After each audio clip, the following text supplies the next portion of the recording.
welcome back to Boys and Ghouls Film Review, folks. I am your host, Sarah Stephenson. This is my co-host, Mike Stephenson. Hey guys. And tonight we were reviewing a new movie that was released this year, titled X. Just X, like XYZ, X. Yeah.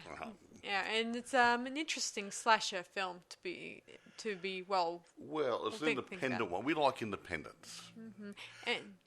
And I think this one's well worth looking at because it makes me think of the Chainsaw Massacre and some other stuff that deal with a bunch of teens who just head off into the wilderness and not with a particular gender. We will mention some of that a bit later on too, because this is in the Texas Chainsaw Massacre. Probably inspired parts because they have some sort of feeling sneaking into it. Yeah, and it feels very. Some of the bits of footage here and there that not the footage. I mean, the storyline and the angles of the cameras. It makes me think of all the bit of filming techniques they used in the original Chainsaw Massacre. It's supposed to be based in 1979 from memory, so I think they tried to capture that sort of feel to it. Yeah, true. Yes, maybe that's just me. I'm just a stupid old man. Okay. Anyway, X 2022 American slasher film. Now, funny that it's filmed in New Zealand. Funny Shocker. that. Well, same as being American. I wonder why they chose New Zealand. Now, I'm not saying there's anything wrong with New Zealand, but it's an out-of-the-way place. How the hell did it come up with the idea, let's go to New Zealand and make a movie? And make it look like it's in America? Maybe the expense side. No, yeah, but why pick New Zealand? Did someone actually go there and say, hey, I went there in a hallway and I found an area and it could be good for making a movie? I don't know why they chose New Zealand. I mean, there's Australia, obviously. There's parts of America they could have done then. They could have done a million other places. They could have gone to Mexico, could have been Canada, but they went to New Zealand. They didn't say why they chose New Zealand. Anyway, it matters not. It matters not at this point. And it's not a very big cast in this one. It's mostly a small cast. They kept it nice and tight. Actually, it's a lot of independents I've noticed. They keep the cast to a minimum, obviously for cost constraints and also control of the project. Anyway, here we go. Produced by, I like this bit, Ty West, Jacob Jafke, Jaffke, I think that's right pronunciation. Kevin Turin, Harrison Crease. Directed by Ty West. Written by Ty West. And I think he did the post-edit. So he's a really hands-on guy, this Ty West. You've got to take the hat off to him. If I had a hat, I'll take it off. Yeah, this is. I do think I applaud this guy and his efforts. He's done a few great horror-related movies here and there. It's really good stuff. He's got a good feel. Now, we'll go into it in a minute. It was filmed in New Zealand. Primarily in a place called Fordell, Fordell.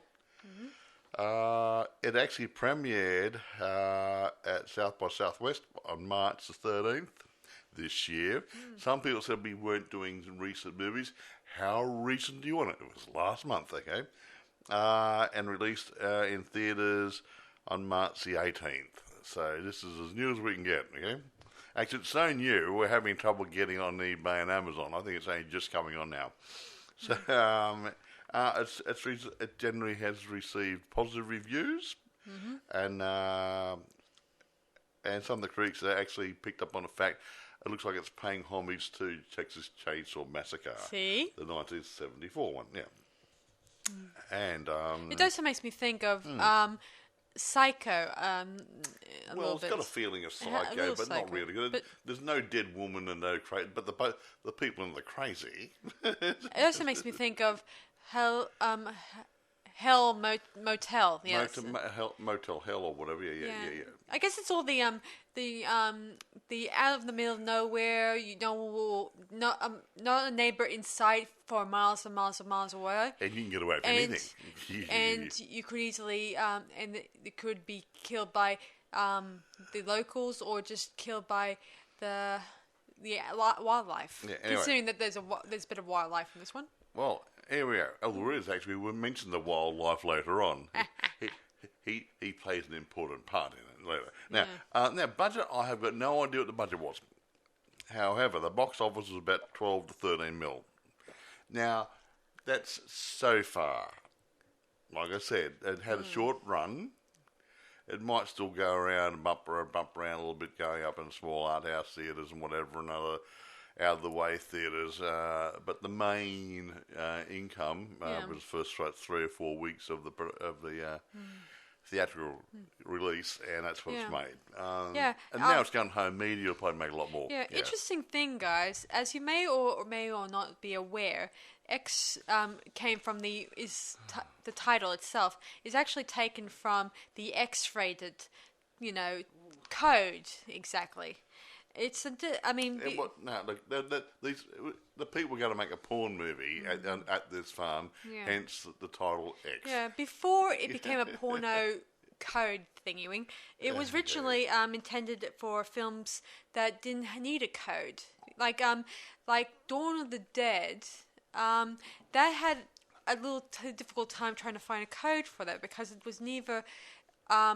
It was neither there or here, so they had to they put it under the X code, and then for years later, I guess around that time, more films come out with X, and some of those films were the cheap and nasty ones. As far as I know, the X-rated ones always had graphic violence and graphic sex in them. Yeah, I know that now. Mm-hmm. That was it. Yeah, so that's what I grew up with. Yeah, so the X code is now considered for the porn parts of filmmaking. Mainly porn, like triple X and that sort of stuff. You look on things that X-rated, or if for those of you who might go onto some sites looking for stuff, they'll either X-rated or triple X-rated or something with it, sex or whatever. So. So the X rating was obviously used in the title of this movie because they were going to make a porn movie. So let's get on with it. It's not really important. I know. I'm just giving you a bit of a history thing because they could have done 18 plus. How's that? That'd be a different movie title, wouldn't it? I'm just telling the audience, guys. It was the X-rated thing was in the 60s and the 70s. We started off as a bit of a movie that doesn't have a exact rating at the time because some of the ratings like M and all the others wouldn't have existed. So all the crappy ones which wouldn't fit into that the set ratings went into the X-rated. Yeah, can you move along? Because just remember, back in the 50s and 60s, it didn't have a rating. Well, there's a pre-code period. They had no code, so that would have been a lot easier, wouldn't it? Now, so can we go along with actually get on to talk about the movie instead of the X code? Okay, who stars in it? And really? I thought you'd never ask. Oh, shut up. What? All right, the cast. Minimal cast was really good. Now, Mia Goth, Goth. So he plays 2 roles. I thought there was something going on in this movie when I was watching it. I thought one of these people was not who they're supposed to be. Now, she plays a young adult movie actress, Maxine Minx, whatever, and she also plays the role of an old lady, heavily made up, and by the name of Pearl, and she plays a very prominent part in both roles. Okay. Jenny Ortega, she plays Lorraine. She's a film crew, and RJ's girlfriend. Yeah. Oh, wait, by the way, Maxine's actually the girlfriend of Wayne, who's the producer. Okay, that helps, doesn't it, guys? Yeah. I also should tell you guys, Jenny Ortega, you may have known her from The Babysitter 2 and that new Scream movie that just came out not too long ago, that we reviewed not too long ago. Okay, isn't that right, mate? Yes, I like it. Now, Brittany Snow plays Bobby Lynn. She's one of the actors for the porn movie. Yeah. Scott Mescudi, or Mescudi, Mescudi, plays Jackson Holt. He's an actor. He gets to have sex with all the girls, which is what a great life. Imagine you didn't get AIDS from it. Back in those days, didn't have AIDS, I think. We had VD, syphilis, gonorrhea, all the good ones. And now Martin Henderson plays Wayne Gilroy. He's the producer and Maxine Minx's boyfriend. Owen Campbell plays R.J. Nichols. He's the DOP, director of photography. Considering there's only one, he's it. And Lorraine's boyfriend. And Stephen U-R-E. He plays Howard, a creepy old guy who owns a farm they go to. And Pearl's husband. I don't want to say too much more before Sarah takes over. But yeah, it does have a feeling of Texas Chainsaw Massacre meets Psycho. No, what do you reckon? I don't know. It's Well, got a funny feeling. all I can think about is those old. Those old movies where they deal with kids just going out to the middle of nowhere in a van, and they kind of run across some weird locals, and they think they're harmless, and they don't think nothing of it until by the second and third act, until they find out they're going to be killing them. Actually, there's a good body count. Everyone dies except for one. The bad guys die, the good guys die. One person gets away. Yeah, and before you ask me, she's not a virgin. Yeah, the final girl was not a virgin; she's a porn star. Well, that's a turn up, isn't it? Yeah, it's a turn up for the record books. As I told you guys in my several podcasts, guys. It's a good fun movie. Now, do you want to tell them about the good fun movie before I do? I'll just explain it to you guys. I told you guys once or twice that the final girl is never a virgin. And this proves my theory more than ever. It's a porn star. Well, she could be a good girl. Ish. Yeah, I would have thought it was going to be Lorraine it. in this movie, but actually I was misinformed. Well, not really misinformed. It just felt like she was playing a prude type girl in the production. An unsullied, a nice, quiet, shy little girl. We thought, that's the final girl. Yeah. Nope. So let's begin the story.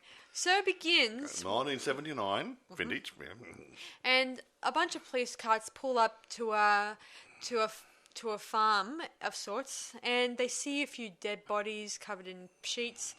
And the sheriff notices it, and they head inside the house. The television's on of a preacher preaching yada yada yada. So and the Bible Belt probably down there somewhere. Yeah. They head down into the basement. They see something that looks very heart-wrenching. Not heart-wrenching, just shocking. Shocking. And then we cut to the title card. And then we cut to a bunch of actors getting ready to go. It says 24 hours before or something, or a week before or something. Yeah, a week before, like a flashback. Or a couple of days before or something. Yeah. And these kids are getting ready to start up on making their own porn film or whatever. Well, kids? Well, okay, they're adults, but most of them, but they... Oh, crikey, they're running a club and they're ready to go. He's a movie producer. The other guy's the DOP. The girls aren't going to school. They're not kiddies. I know, but they're young. Anyway. And one of them, the Bobby one, she looks like a Marilyn Monroe type? Because her of a bouncy blonde hair. A Marilyn Monroe type. Happy now? Yeah. And, of course, the girl who we follow is Maxine. Is that Maxine? Maxine, yeah. Yeah, she's not over-the-top gorgeous. She's got a nice body. She, in her own way, she's sexy for this role. And she smokes coke a lot. That's another thing. Like coke. She got so much snow on her, it's not funny, you know. Yeah. Oh. There must be a blizzard going up her nose. Yeah, I swear it, guys. It's practically a blizzard up there. Yeah. Anyway, moving on. They get into a van, and they start heading off down to wherever they're going to Texas, isn't it? To Texas, either Texas. Yeah, Texas. Yeah. And planning on filming their film of sorts. They've arranged for some old joker who's got a farm property and some outbuildings they can use to stay in and do the filming in. Yeah. As I said before, there's a lot of shots that's dead on similar to Chainsaw Massacre. A lot of wide shots, a lot of interesting shots, and they even shoot at the gas station before they head to the farm, and it was awesome shooting. And I like the texture of the footage it takes on, just like in the 1970s. Tell the story. We'll talk about the texture later. Okay. They soon arrive at the farm, and the old man that's there thinks they're trespassers. Yeah. And he wields a gun that has empty rounds in it. He tells them it's empty later on. Funny, it had live rounds in it later on. Yeah, he tells them to get lost, but the guy, Wayne, explains that he phoned him earlier, telling him about how he and his friends were going to stay on their property and rent the little accommodation. Yeah. accommodation out back. And so he remembers slightly. He's an old codger. Yeah, his name is Howard, obviously. Howard. And he tells him about how his wife is living in this house and she's unwell and stuff. Well, more ways than one. She's pretty damn fit later on the movie. Yeah, so the kids make themselves at home in the little house out back, and they start getting comfortable into their routine. Eventually, while the farmer is out on business, one of the girls decides to go skinny dipping in the pond out back, I think. Or dam or pond or pond something. Or whatever. Dam, pond, yeah. So she does skinny dipping, obviously. And she's very skinny. Yeah, so she removes her clothing and went for a little dip. And she's not alone, in fact. She turns out she has a scaly friend named Crocodile. Alligator. Crocodile or alligator. And he slithers up to her, and at first she doesn't notice it, and when she gets back onto the dock, he still goes unnoticed. Yes, he wasn't very hungry, so he didn't chase it that fast. Yeah. Mm. He gets a bit pecky later on in the movie, though. Yeah, she then sees someone in the farmhouse, the main farmhouse, I should say, and sees an old lady and whom waves to her, and she waves back, and she invites her in for a lemonade. And lovely. And while this is happening, we cut back and forth between the adults doing the porno inside the house, and to Maxine. I'm going to call her just Max. Max, that'll do. Drinking lemonade with the old lady, and I think it hints of a bit of sexual activity here and there. Well, look, the undertones here, whatever. The old lady regrets growing old. Yes. She misses her youth. Yes. And she sees Maxine as a youthful version of herself, but the old lady is also sexually attracted to her. Yes. Yeah. Yeah. I would understand as she's a tad younger, but it's a wrinkly old thing, like an old prune, But yucky. Yeah. Soon enough, the husband drives up, and Maxine, heads off out of the side door, and goes back to the back farmhouse. Obviously, yeah, where they're doing the filming. I should just call it guest house. Obviously. The guest house, where they're supposed to be doing the filming, and she was late for her filming role. Yeah, and she's wearing it's like overalls. Overalls. Bib and brace sort of thing. Yeah, and nothing underneath. She's ready for action. Yeah. So anyway, they do her scene. She's in the barn. A barn where she's with some cows. Milk and the moo cow, and the man comes up and she gives him a treat. Yeah. It wasn't milkshake either. And while they're filming, you could see the old lady in the window fantasizing about her. Yeah. And she's getting some sex too. The old girl's she's still horny. Yeah. She tries to put the moves on her husband, but unfortunately he says if he does get involved, he'll probably develop a heart attack and die. The old girl wants sex with her husband, and he said, well, can't I? You got a bad heart, and they could probably kill him. But, hey, dying while you're on a trick, well, it'd be worse ways to go. Later that night, as the crew and cast settle in and eat their dinner and do whatever, one of the girls, what's her name? Lorraine. Who? Jenny's role. What's the character role? Lorraine. She starts questioning the actors and their behavior in the film. The project and they say there's no big deal. This is sex and sex sells, and how this is we're just acting. Yada yada yada. It's not exactly shameful, at least according to them. Depends your attitude towards it. Yeah. And she puts her hands. I want to go at it. And she's rather.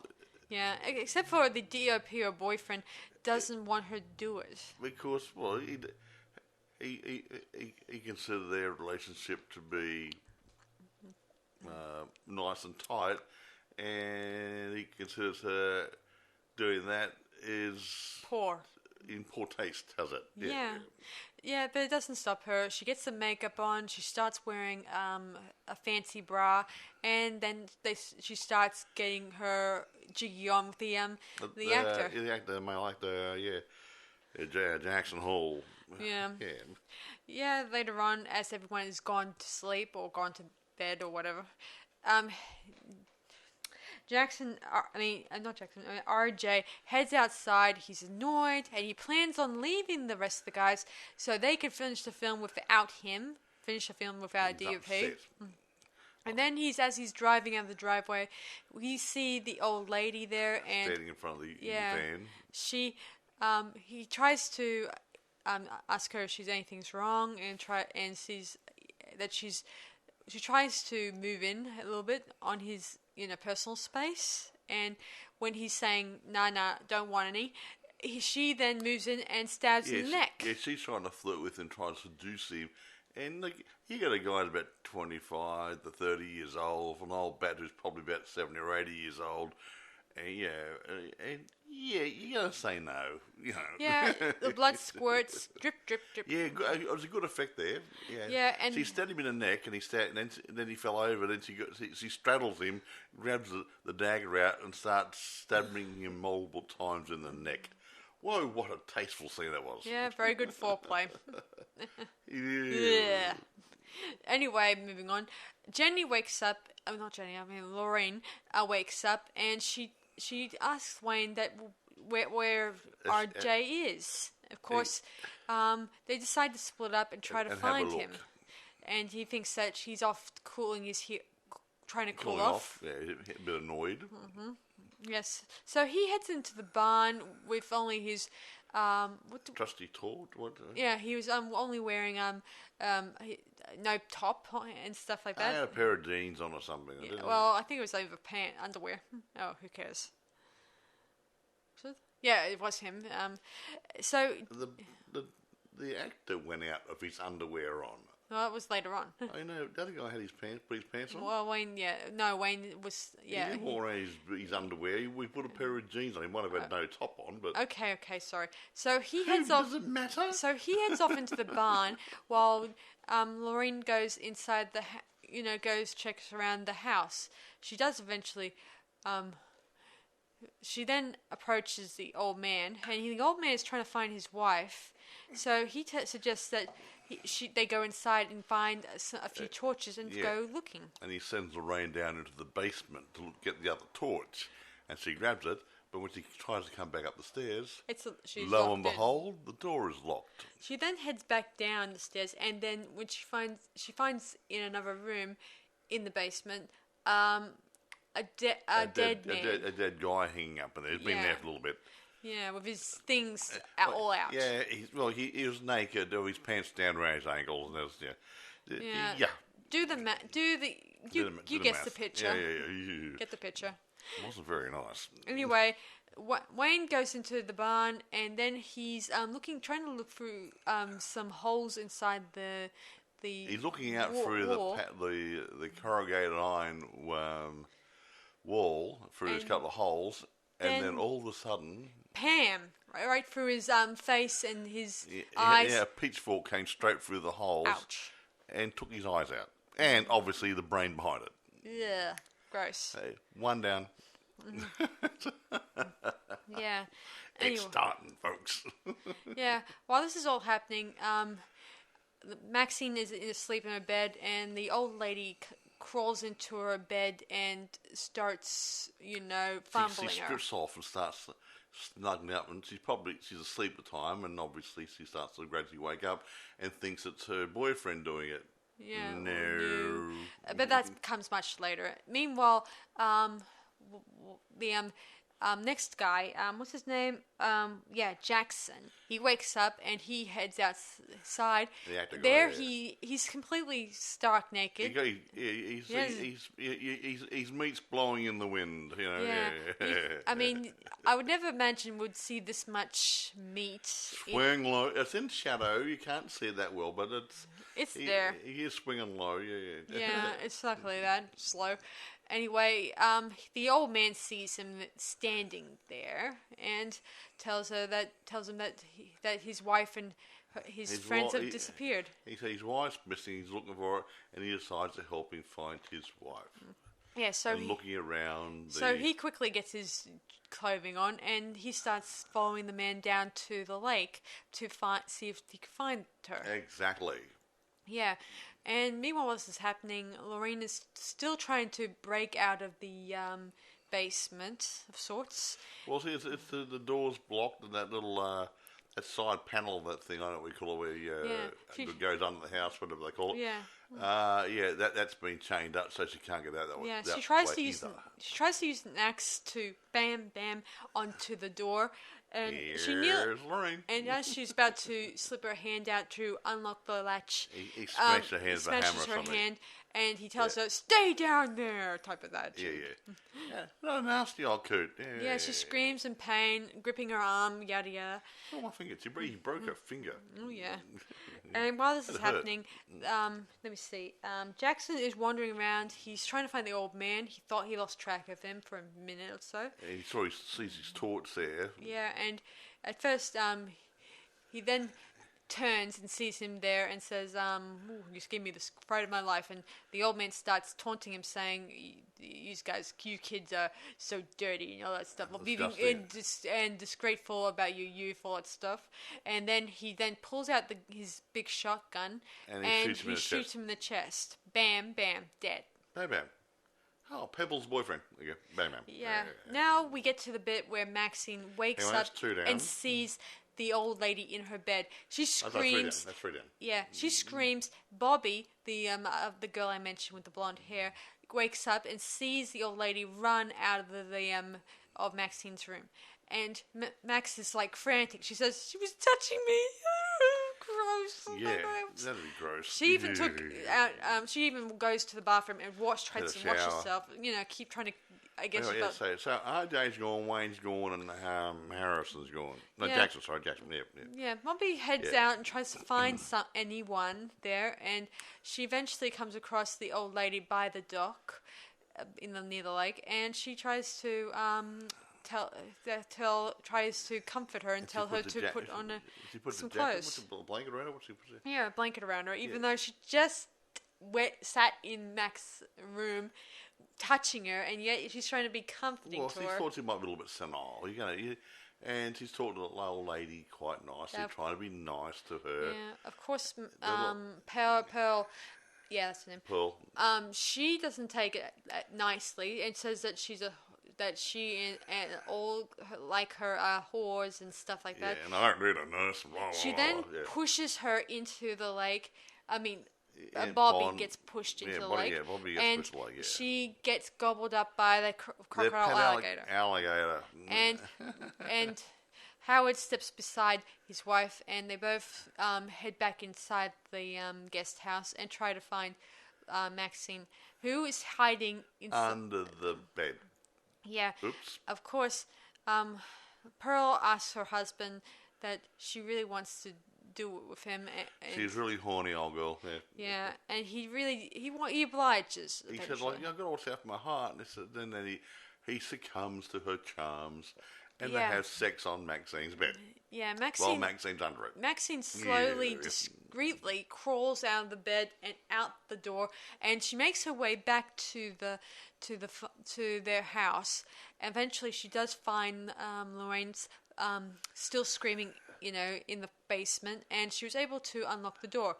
And then Lorraine comes out and says, "It's all your fault! It's all your fault!" She screams at Maxine, and then she runs out of the farmhouse, and she gets bam shot. Yeah, Mr. Howard, the farmer guy, he must have the gun ready. She sees her around at the front door going, blah, blah, blah, blah, blah. You hear bang, and she hit the deck.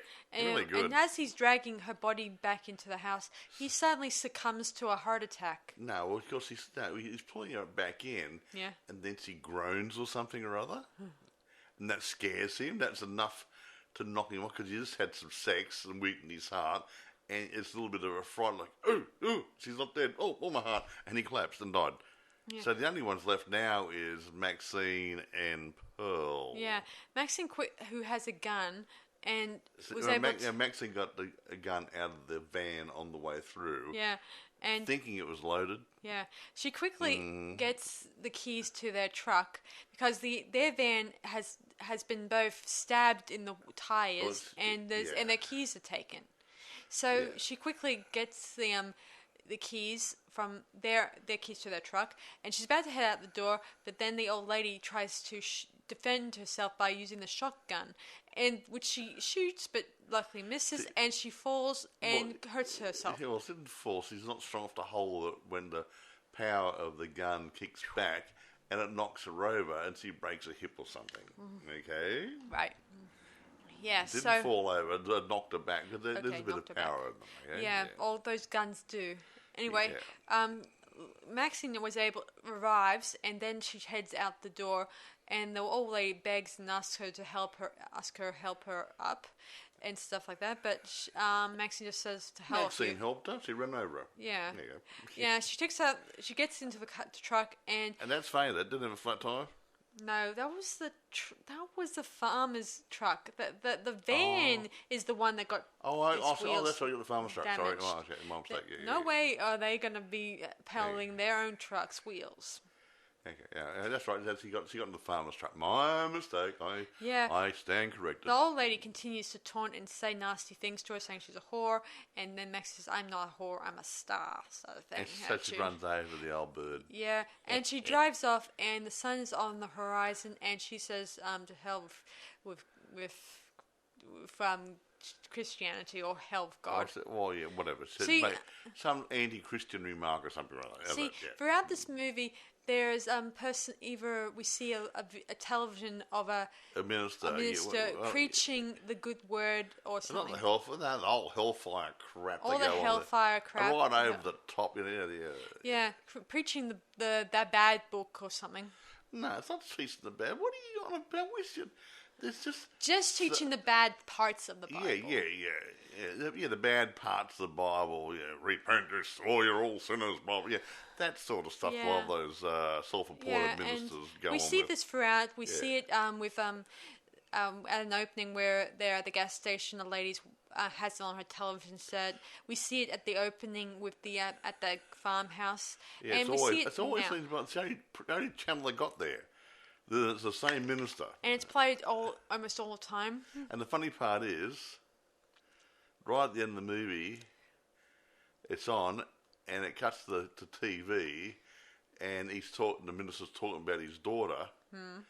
Guess who? And his daughter, who's left and gone to be into the sinful world, is none other than Maxine. Quite a twist. Funny that, eh? That's why. She's been seeing Daddy on TV all the time. That'd be getting up your nose, wouldn't it? Yeah, it would. I mean, it does explain why she decides to leave her life alive. She went, yeah. I thought it was going to be Lorraine's dad at one point because she was wearing a crucifix, and it made me think, a prude, a woman who doesn't like the whole porn stuff, and then decides to jump at it because she's to make her less of a prude. Yep. It just makes you makes you think that would have made a lot more sense. Anyway, it doesn't matter. Fallen Girl makes a lot more sense in this movie. So we get back to the sheriff and his deputies examining the farmhouse, and they do find the everything. They did come out of the room where the basement. They see all the dead bodies, and especially the old one hanging around downstairs in the basement. They then discover. Don't know how long he's been there. Yeah, they discover the camera, the DIP's camera there, and the sheriff Mark said they're making a slasher film, and then we slash the title card, and the credits start to roll. Fade to black. Yeah. Not a bad movie. It does make me think of Chainsaw Massacre because at the opening and at the end we see a bunch of policemen examining the evidence of the crime that took place, sort of thing. And they did in Tucker and Dale versus Evil too. What if they borrowed it? Maybe not that. But I think that maybe the director and the script, considering it's the same guy doing the directing and the script writing, he probably got inspired by the Chainsaw Massacre stuff. Makes a little sense. And I gotta admit, it is interesting. And I found out that they might be making a prequel for this movie later on. I looked it up and I found out that the T. West guy is going to be making the sequel. Yeah. But I don't know how that's going to go. It's already in post-production. Yeah, it's... They made them at the same time, and as they told... Actually, it's a T... When I looked it up online, it's still in the planning stages. There was no release date yet. I've got my notes here saying they actually film at the same time. It's in post-production at the moment. Yeah, probably. With no release date. Yeah, that's what I mean. I didn't say it was release date. I said it's in post-production. Okay. Okay, I get annoyed when you contradict me, okay? I've already got my notes too, okay? Alright. There is Yeah.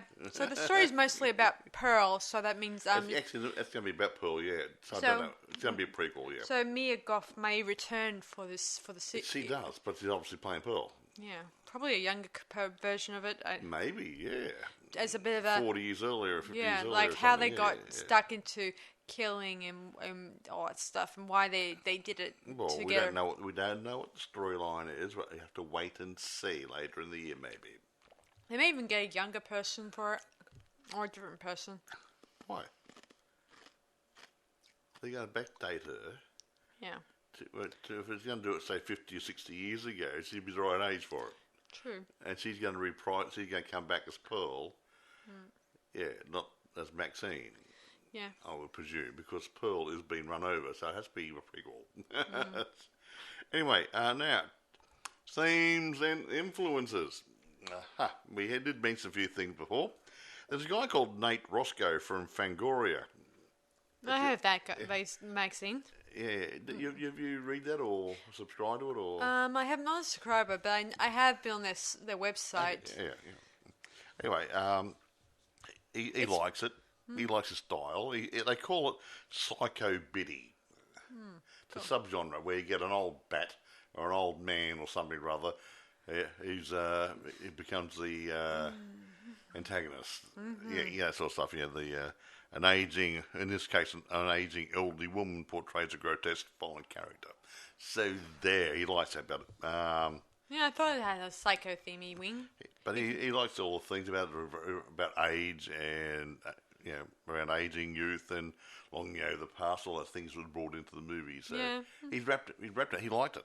Fantastic. Now, I'm not that he was doing a made review on it. He's commenting on it, but he likes it. But going down here, it says, it says like paying homage to the Texas Chainsaw Massacre, and other films having influence are Psycho, 960, Hardcore, 979, The Shining, Alligator. I heard Alligator. That was We've got Alligator. Yeah, we reviewed that last time. We got 1 and 2. And Boogie Nights. So... And also, you've touched on Debbie Does Dallas, but we won't go into that. Yeah. No surprise there. Right. I won't get too much about that crap production stuff. It was just filmed in a country area in New Zealand. So, yeah, it looked great. Yeah, there's a lot of nudity in this movie, so if you... Oh, they didn't need many clothes.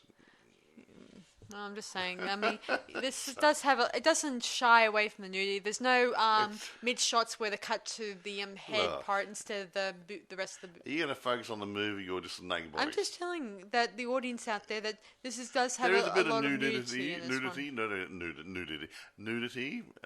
So if any of you are a bit sort of squeamish.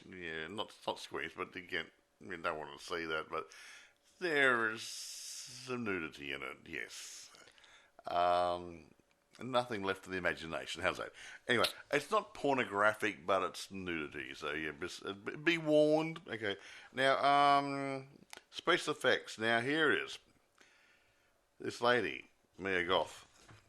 It says here, describing her experience, he said, it was a good 10 hours in the makeup chair. 10 hours. You're kidding me. And then you have to do a 12-hour shoot. It's a bit strange.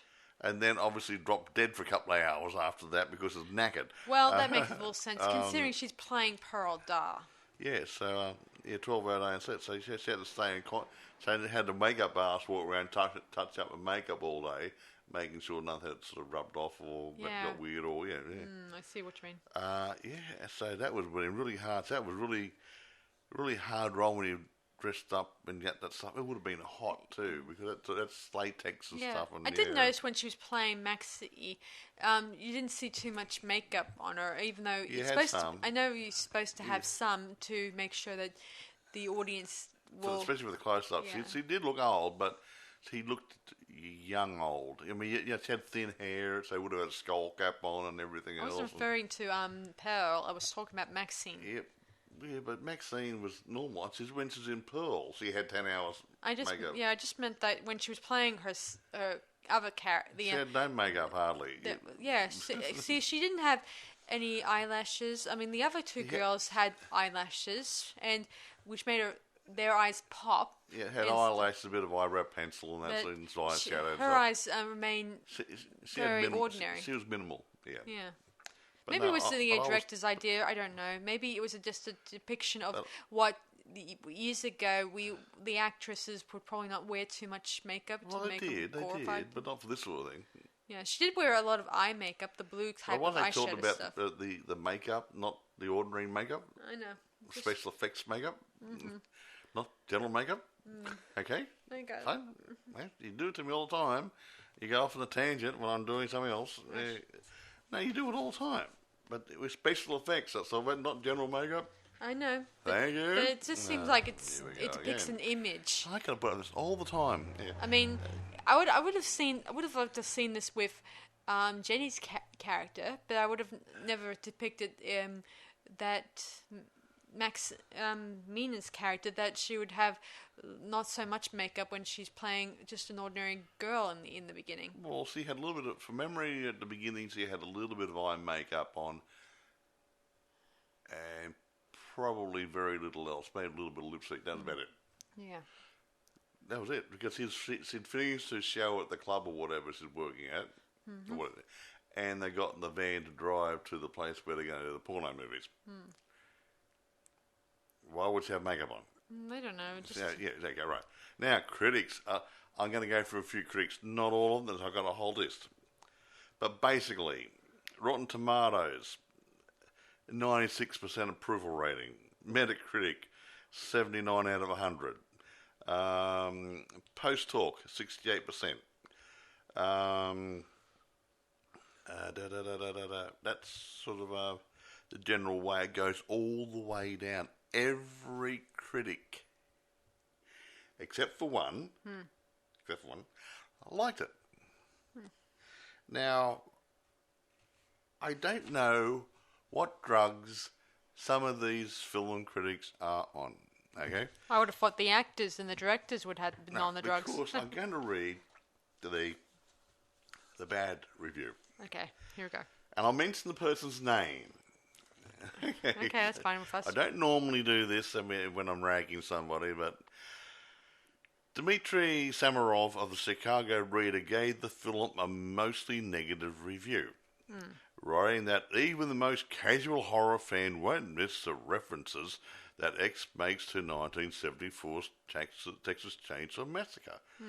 But that, unlike Tobe Hooper's masterpiece, which has a point to make about economic desperation and cultural clash in 1970s America, West just wants to punish everybody involved in gory ways, played for laughs. Laughs? Really? Okay. Are you high? Did he watch the same movie? Is he high or something?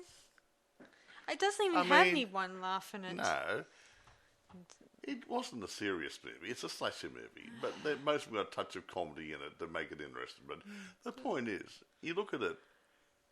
I mean, Texas Chainsaw Massacre was a cheap and nasty movie. I'm not knocking Toby or anybody else.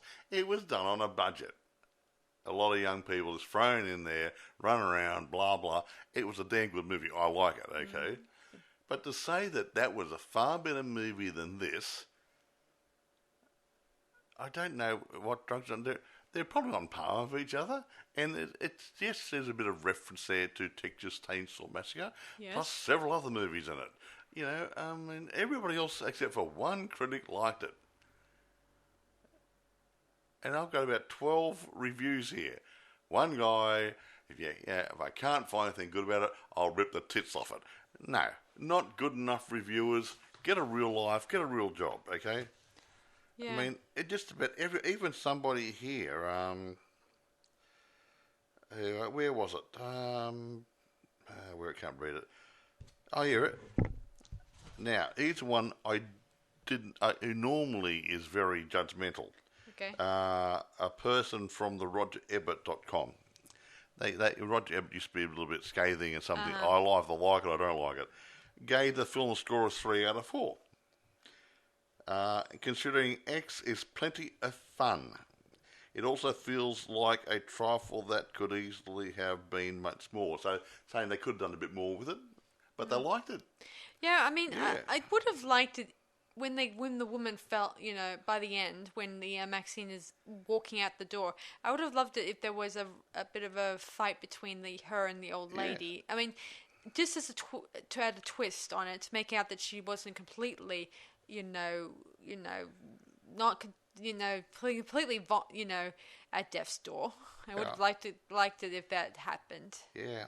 But I guess in these times, these people had to do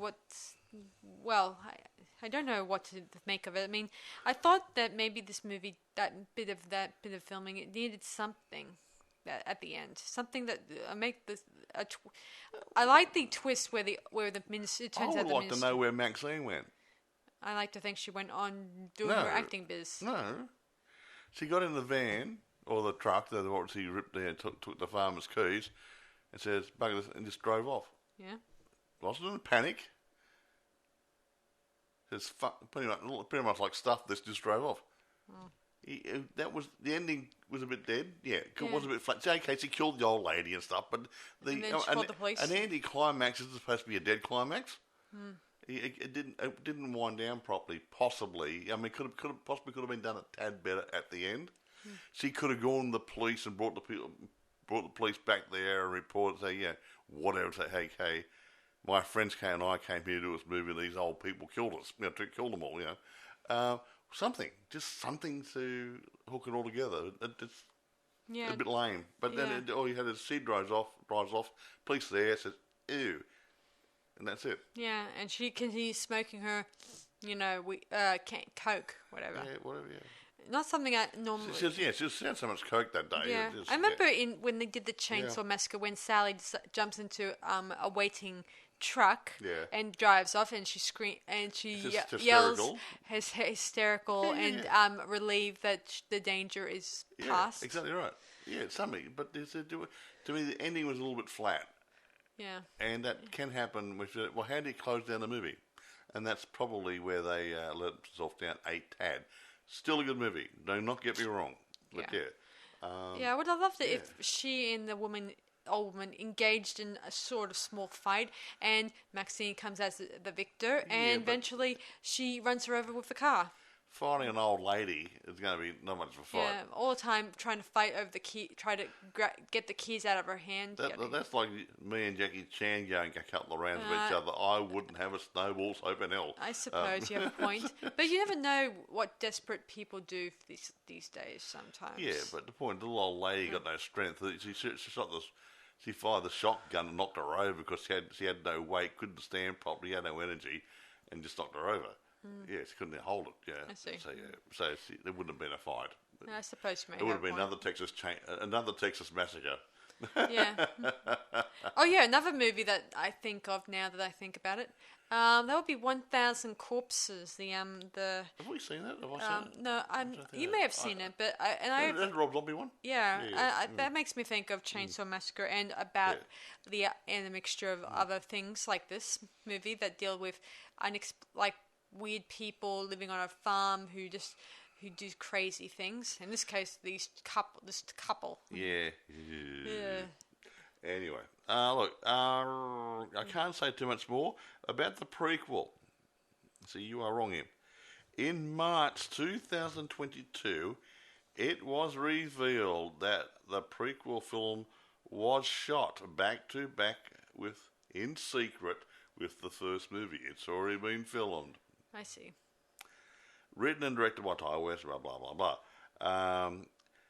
It's already in post-production as we speak. I wonder if it'll be any good. Well, I don't know. But Mia Goth, what her name is, will reprise her role as a young-aged Pearl. So it's going to go back. It's going to be probably when she's about that age, when she first got married and was a horny little girl and probably screwing and killing guys all over the place. Yeah.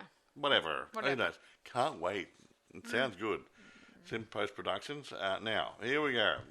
Availability, guys. I looked on eBay. I couldn't find it. No, but it's too early, maybe. Okay. Yeah, well, it just came out. I know. Amazon does have for sale and to rent. But they might have only just listed. So eBay and other guys should be coming online very shortly. And it might be on one of the streaming sites.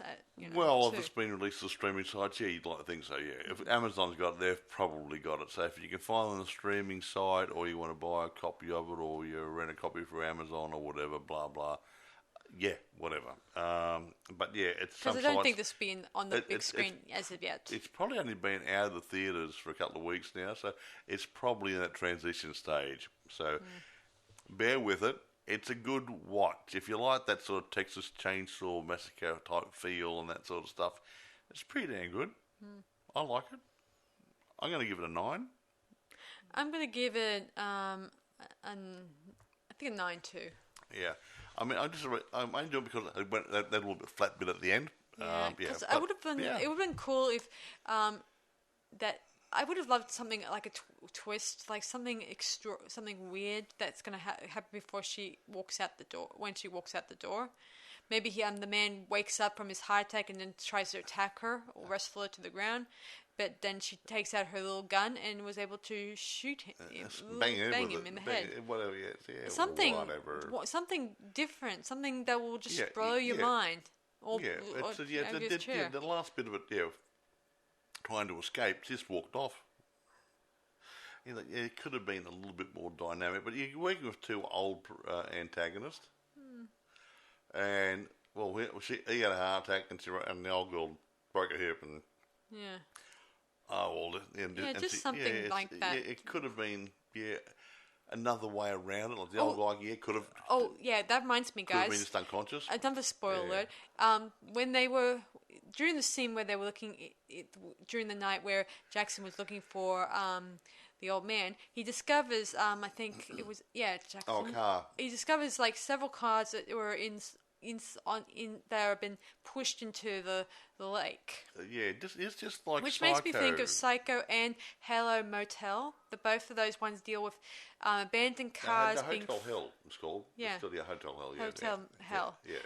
No, Motel. Motel Hell. Yeah. Motel Hell. On the signs of hello, but hello. I mean, Hell Motel. Motel Hell. I think it's called Motel Hell. It says Motel Hello. I think it's Motel anyway, Hell. It doesn't matter. So, in both those movies, they deal with abandoned cars and their victims being taken away. Yeah. So, didn't have abandoned cars there in Texas Chainsaw Massacre too, behind the house? Yeah, there were a few that were covered in army netting. Yeah, the camouflage netting and stuff. Yeah. So they had hidden cars behind the house. And our little friend Norman Bates had some thrown into the swamp behind the motel and Hotel Hell or Motel Hell. They did the same things. They hid the cars around the back and they buried the people in the ground to soften them up or whatever, so they can make them into beef jerky and other good groovy things. Hotel Hell's a good. Yeah, this is what I meant. This is what I meant by back in the 80s and the 70s when they brought out all these types of chainsaw-related movies. Yeah. And they deal with weird locals who disappear in a Texas-related area, abandoned area, and just only a few locals are there, and they start killing and hurting people. Not a good advertising advertisement for tourism, is it? You know. I got to admit, this one was pretty cool. Where with a bunch of young adults wanting to do a film, and you think, oh, this is going to be one of those type of films, and Well, I just think it was pretty cool, and I did like as Mike pointed out to you guys, as I earlier mentioned, I did like the actual some of the shots where they did with the old camera, giving it the old camera perspective. that if you get an old film from the 70s, late 60s, early 70s, done on wet film instead of digital, it gets that sort of more of a grainier effect, of a yellowy tinge and whatever. Yeah, when you look at the old copy, that's some of the early footage when they're looking through the film and the camera looked like that, which is very good. It looks very nice, very very cool, very period. Yeah, and that type of filming is still around. You know, if you find the right cameras. Yeah, but it's cleaner than that normally. But it's just that they may look a bit grungy from old age. I agree. It's pretty cool. It wouldn't look that bad when they first recorded it.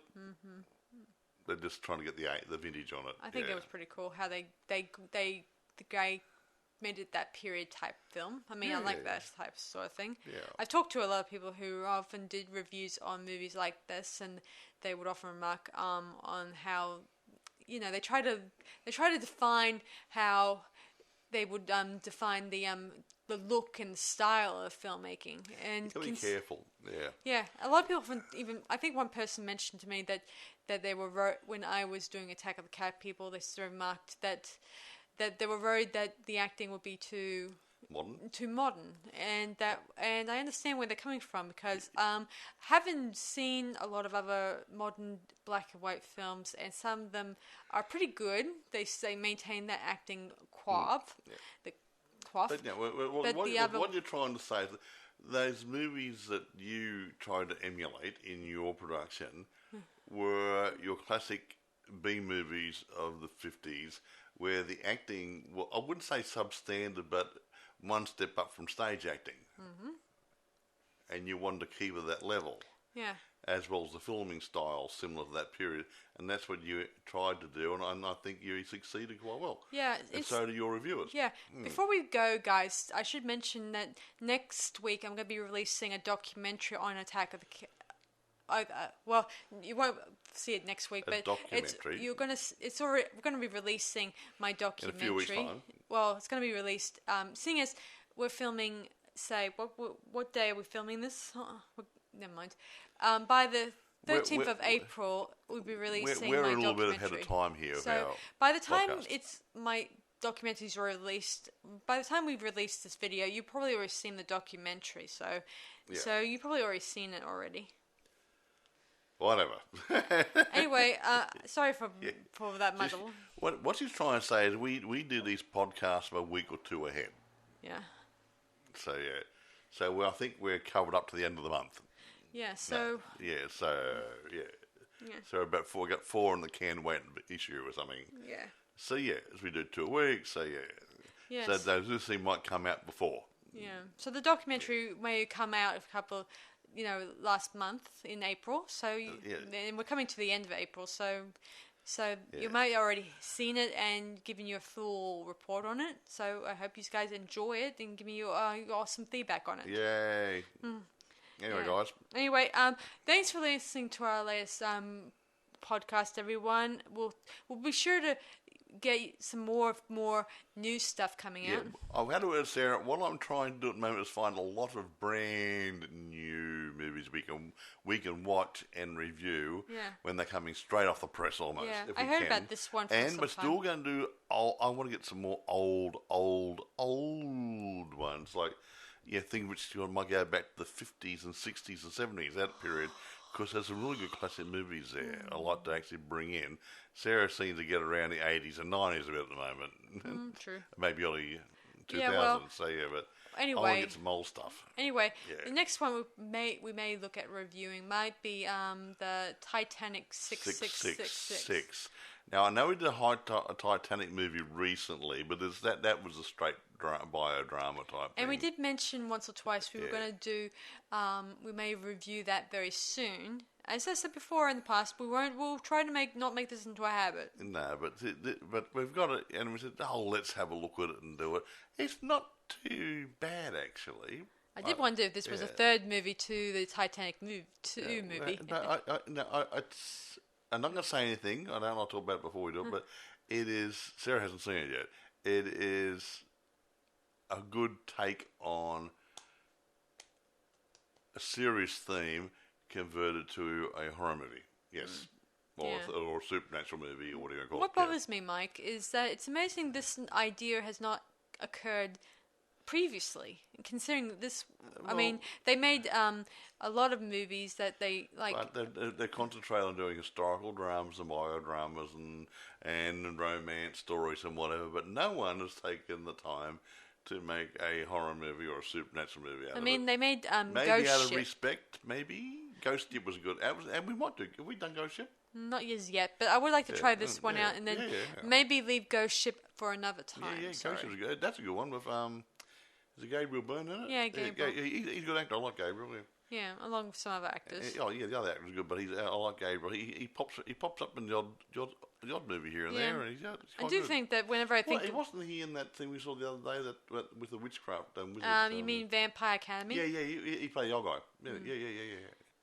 Yeah, he's that one. And wasn't he one of the what do you call it? Exorcist movies? No. No, that was the other guy. That's a different actor. That was a different guy. Yeah. Sorry. Although he looks... He does look similar. Yeah. No. That one with Arnold Schwarzenegger. You mean what's it End of called? Days or End whatever. of Days. That's right.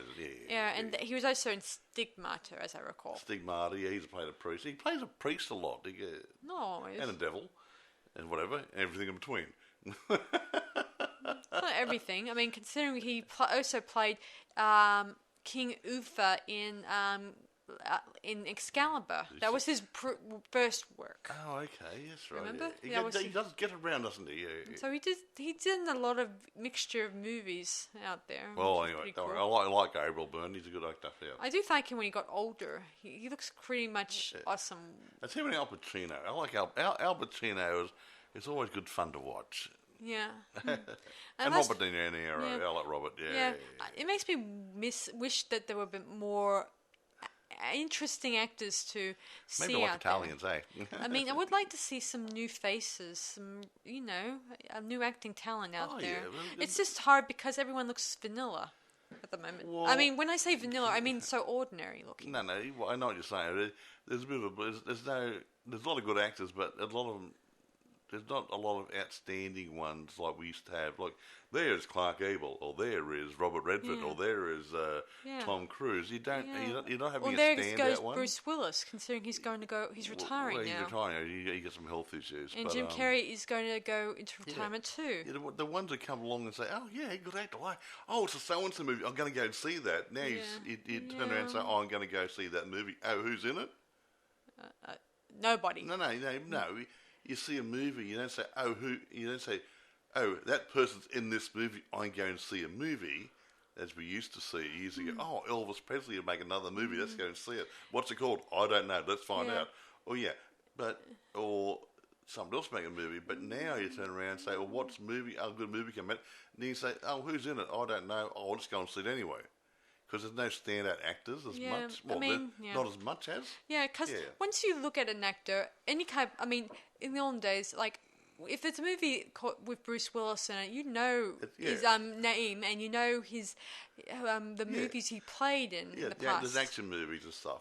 You see Tom Cruise in his Mission Impossible movies and that sort of stuff. Yeah. You see Jim Carrey, and for a fact that movie would be either a comedy. Or a weird. And considering the lack of good comedy actors out there, it's become very small. They're getting few and far between now, so it's sad. The only one I can think of at the moment that comes radically close to being a comedy actor is the stupid one who was playing in Sherlock Holmes and Dr. Watson. Who's that? Oh, he's just terrible, especially how all his movies. He did a terrible one, that Sherlock Holmes one, and I thought it stinked. which I don't know. You wouldn't like it, Mike, to be honest. I haven't seen it. No, you're lucky you didn't see it. And the viewers probably thought it was... Okay. Ugh. I'll take your word for it. Okay. And I didn't like it very much Anyway. because it spat on the whole Sherlock Holmes thing, trying to make it into a comedy when Hugh Jackman did a much more better interpretation of it with his own version. Actually, I must be talking about Sherlock Holmes. I did see. I mean, no, not Hugh Jackman, Robert Downey. Robert Downey Jr. Yeah. Sorry, guys. Sorry, guys. She made out a there. mistake. Sorry. I was going to say that I did see a Sherlock Holmes movie with the most unlikely person playing the role. Okay, shoot. Roger Moore. Roger Moore. Oh yeah, no, I do remember that one. And that wasn't a bad movie, but and that's where he had a son. Yeah, Scott. Yeah, and that's his real son And he in real didn't know life. it was his son because he's that lady he was hanging out with at some stage. Irene Adler. Oh, yes, right, yeah. Had a son, but she didn't tell him it was his son. She just had a son, and she named him Scott. And I believe that was Sherlock's middle name or something or other. Yeah, something like that. Yeah, so, and even Dr. Watson didn't knew his middle name. Yeah. So, yeah. But that was an interesting movie, that one. But anyway. I agree. But anyway, what we're going to do is we're going to sign off now. And we'll look forward to doing another podcast for your enjoyment. Yes. Anyway, thanks for listening to our latest podcast, everyone. I'm sorry I went off my usual rant a little bit. I got to live with it. So I do hope you might check out this movie when it streams, and be sure to give us a glowing report on what you think of it. Yeah, I reckon it's a good movie. Yes. So this is Sarah Stephenson And Michael. saying we'll see you guys around. Bye for now. Bye.